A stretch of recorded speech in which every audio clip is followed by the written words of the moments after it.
Hi everyone, welcome to my channel.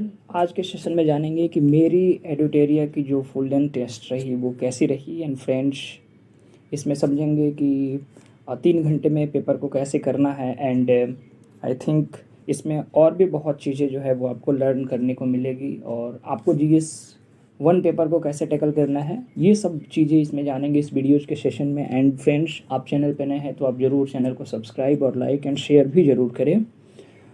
So dear friends, आइए समझते हैं। ये फुल लेंथ टेस्ट है।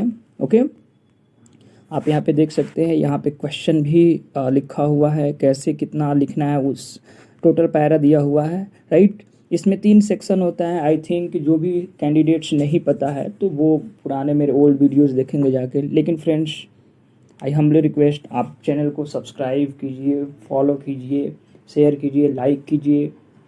ओके फ्रेंड्स, तो आइए सबसे पहले समझते हैं क्या हुआ मेरे साथ, और एग्ज़ाम हॉल में प्रेशर जो होता है वो कैसे उसको थोड़ा सा रिलीज़ करना है, और काफ़ी पेशेंस से वो रखते हुए फिर अपने आंसर को फॉर्मेटिंग करना है, जैसे आप यहाँ पे देखेंगे।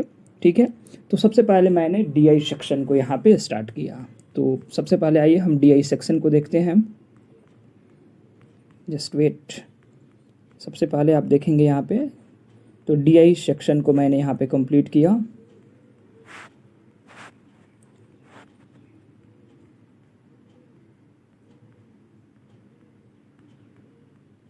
Just wait. तो आप यहाँ पे देखेंगे, सबसे पहले मैंने डीआई किया जो कि 72 मार्क्स का होता है। और ये फ्रेंड्स आपके एग्ज़ाम के लिए मेन पिलर्स यानी मेन फैक्टर्स का है, तो इसमें कोई संकोच नहीं है। तो सबसे पहले, हालांकि मैंने क्वेश्चन को स्कैन करके नहीं डाला है यहाँ पे। ओके, आप टेलीग्राम चैनल पर जाएंगे तो वहाँ पे मैंने वहाँ पे पीडीएफ मैंने सेंड कर दिया है विथ क्वेश्चन, इसका भी मैंने करके वहाँ पे सेंड किया है।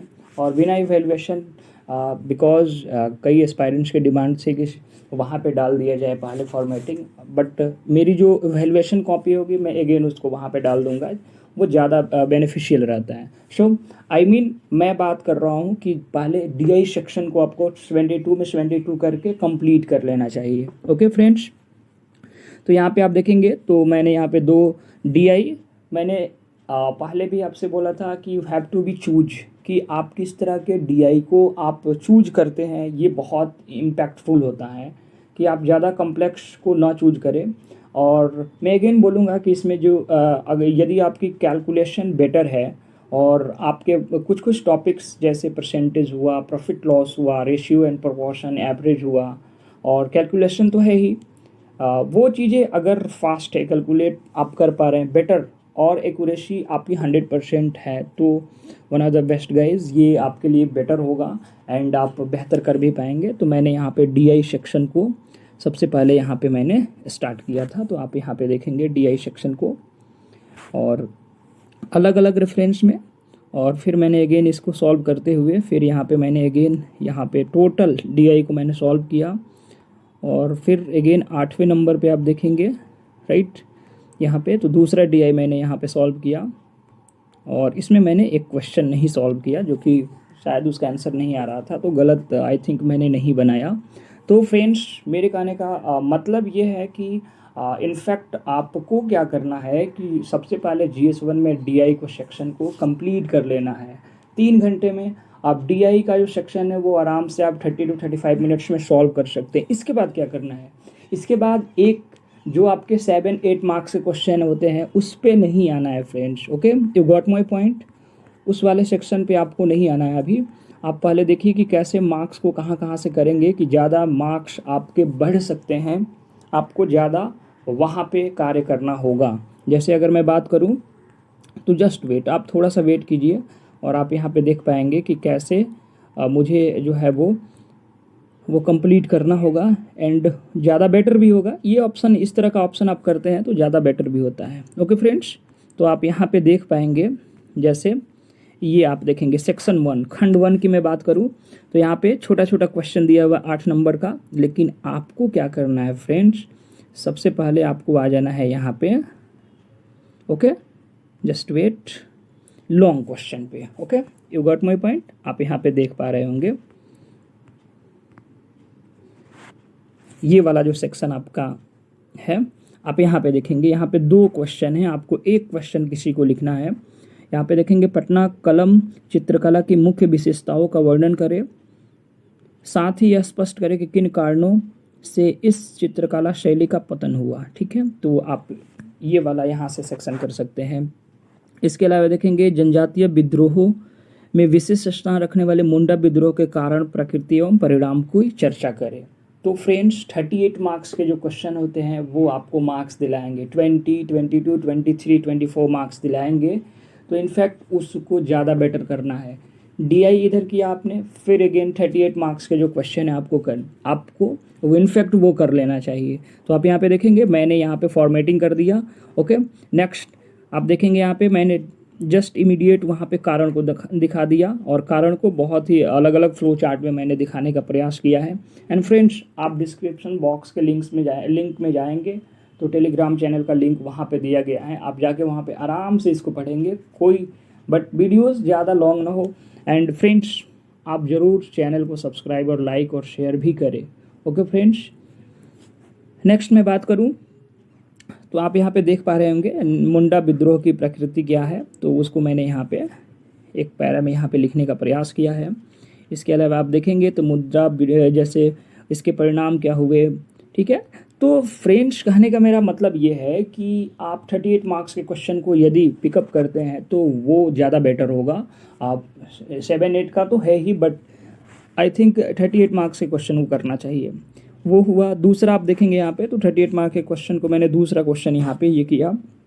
फिर अगेन आपको जैसे 1942 का भारत छोड़ो आंदोलन के शुरुआत की पृष्ठभूमि का संक्षिप्त वर्णन करें। क्या आप इस बात से सहमत हैं कि भारत छोड़ो आंदोलन एक स्वतः स्फूर्त आंदोलन था? तो इस पे लिखे, मैंने इस पे आई थिंक लिखा है, राइट, आप यहाँ पे देख पाए होंगे।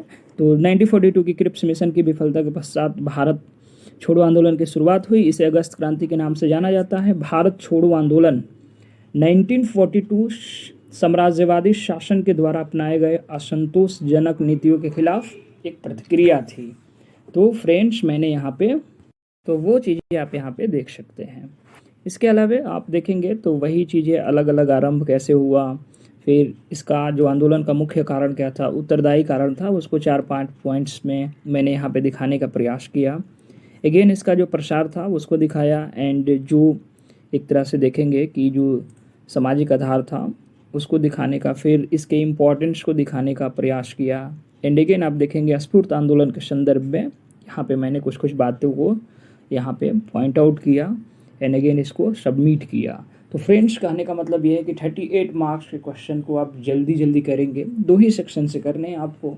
थर्ड सेक्शन में तो आपका डीआई है, डीआई आपने ऑलरेडी कर लिया है, तो डीआई को आपने मान लेते हैं कि आपने 40 मिनट्स दे दिया, 35 to 40 मिनट्स दे दिया डीआई के लिए, उतना इनफ है। या फिर अगर ज़्यादा आप समय लेते हैं, फिर अगर मान लेते हैं कि उधर आप 1 घंटा लिए, तो थोड़ा सा टाइमिंग को वहाँ पे आपको थोड़ा सा देखना पड़ेगा।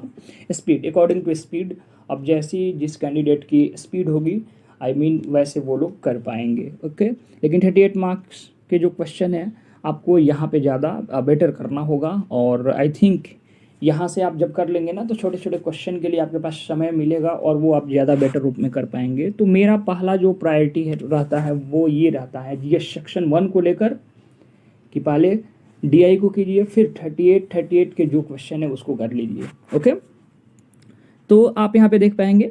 एंड सेकेंड सेक्शन की मैं बात करूँ, राइट, आप देखेंगे यहाँ पे कि सेकेंड सेक्शन की मैं बात करूँ तो सेकेंड सेक्शन में मैंने अगेन यहाँ पे आप देखेंगे कि मैंने यहाँ पे स्टार्ट किया लॉन्ग क्वेश्चन से। ओके, तो लॉन्ग क्वेश्चन से मैंने अगेन यहाँ पे लिखने का प्रयास किया है। तो यहाँ भी आपको ऑप्शन मिलेगा, 2 में से 1 आपको लिखना है। तो इनफैक्ट आप यहाँ पे बेटर रूप में आप लिख पाएंगे। जैसे क्वेश्चन था अर्थव्यवस्था में संरक्षण, जस्ट वेट, क्या आप जानते हैं कि अमेरिकी राष्ट्रपति डोनाल्ड ट्रंप के टैरिफ संबंधी हालिया फैसले वैश्विक अर्थव्यवस्था में संरक्षणवाद एवं ट्रेड वार को बढ़ावा देगा? इससे संभावित वैश्विक प्रभाव तथा इस संदर्भ में भारत की स्थिति का आकलन करें। वन ऑफ द मतलब ये हमेशा न्यूज़ में, द इंडियन एक्सप्रेस देखिए या फिर द हिंदू, ये आए दिन आप देखेंगे रिसेंटली बिफोर 10 डेज़ 20 डेज़ पहले बहुत ही चर्चा में रहा। हालांकि मैं बताऊं कि आपको ये 2 अप्रैल से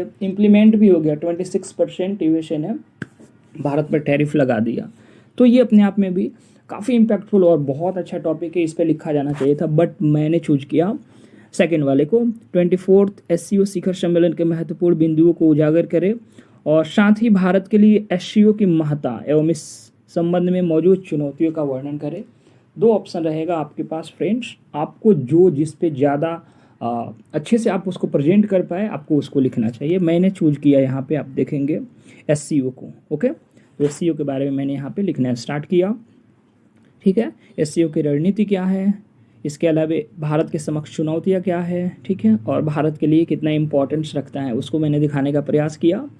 और फिर अगेन आप देखेंगे, फिर अगेन मैंने 38 मार्क्स के क्वेश्चन को यहाँ पे पिक किया, क्योंकि आपको 2 क्वेश्चन लिखने होते हैं। अगेन आप देखेंगे यहाँ पे 2 ऑप्शन आपको मिलेंगे। मणिपुर में जारी संकट को ख़त्म करने में फरवरी 2025 में केंद्र सरकार द्वारा लगाया गया राष्ट्रपति शासन किस प्रकार सहायक होगा।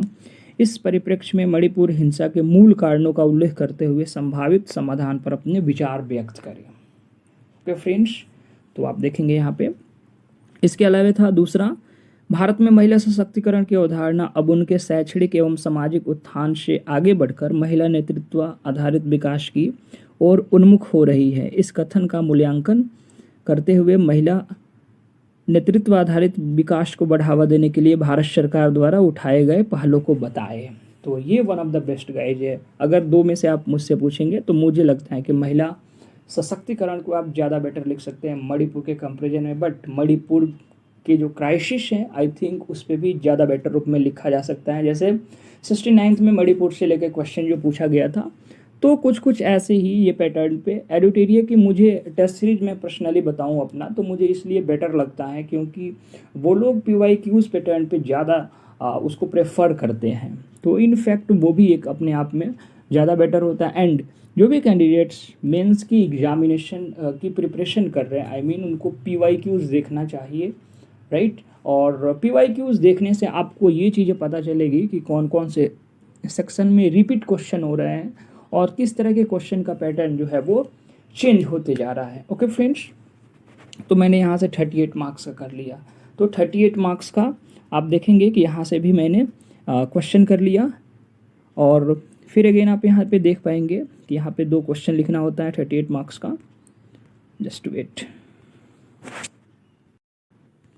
तो वो मैंने यहाँ पे इसको ख़त्म कर दिया। ओके फ्रेंड्स, तो यहाँ पे 38 मार्क्स एंड 72 मार्क्स। अब देखिए 72, 38, 38, यानी कि अगर आप देखेंगे इसको तो 38 कितना हो जाएगा आपका 76। ओके, एंड 72, तो आप तो ये अप्रॉक्सीमेट आप 146 के अराउंड आप चले गए, मतलब कम टाइम में आपने इस चीज़ को कर लिया। अगेन आप आएंगे तो अब 38 मार्क्स के और भी बहुत सारे क्वेश्चन हैं। इनफैक्ट आप उसको करने का आप प्रयास करेंगे तो इनफैक्ट वहाँ से भी आप क्वेश्चन को टैकल कर सकते हैं। और फिर आते हैं लास्ट में छोटे छोटे क्वेश्चन को करते हैं, 8 नंबर 7 नंबर के क्वेश्चन को वहाँ से करने का आप प्रयास करेंगे। तो फ्रेंड्स, कहने का मेरा मतलब ये है कि आई मीन आप यदि बेटर रूप में उसको कर पा रहे हैं तो आप GS 1 के सेक्शन को एक बेहतर ये प्लानिंग हो सकती है। या फिर वैसे कैंडिडेट जिनको 38 मार्क्स के पहले क्वेश्चन करने हैं वो करने चाहिए, DI को भी करना चाहिए, लास्ट में आपको छोटे क्वेश्चन पे आना चाहिए। मैं इसलिए कह रहा हूँ कि आप 8 मार्क्स के क्वेश्चन में यदि आप 10 मिनट लगाएंगे, 12 मिनट लगाएंगे तो आपको कितने मार्क्स देंगे, वो 3 पॉइंट या 3, या आपने ये यदि बेटर लिखा, ओके थोड़ा सा हम बात कर लेते हैं, तो यदि आपने बेटर लिखा फ्रेंड्स तो आपको कितने मिलेंगे, 4 मिलेंगे। लेकिन आपने 38 मार्क्स के क्वेश्चन को अगर ज़्यादा बेटर लिखा तो उस पर मार्क्स मिलेंगे। लेकिन आपको ये भी ध्यान रखना है कि जो पहला क्वेश्चन होगा, जो 1 में 5 क्वेश्चन मिलते हैं आपको, तो वो कंपलसरी है। तो क्वेश्चन तो सारे लिखने हैं, लेकिन तरीका क्या होना चाहिए कि पहले हम ज़्यादा मार्क्स को कर ले, देन आफ्टर उसको लिखने का प्रयास करें। ओके फ्रेंड्स, तो इस वीडियोस का मेरा मेन जो एक तरह से बोलेंगे कि मोटिव था वो ये था कि आपको GS 1 सेक्शन को कैसे कंप्लीट करना है एंड कैसे उसको आपको क्रैक करना है, और लिखने की शैली और मार्क्स को देखते हुए कैसे आपको प्रेजेंट करना है। ओके फ्रेंड्स, एंड अगेन जाते जाते आप चैनल को ज़रूर सब्सक्राइब और लाइक और शेयर करेंगे, बिकॉज आपके सपोर्ट के बिना मैं कुछ नहीं हूँ फ्रेंड्स। तो आप ज़रूर चैनल को सब्सक्राइब, लाइक और शेयर करें। Thank you.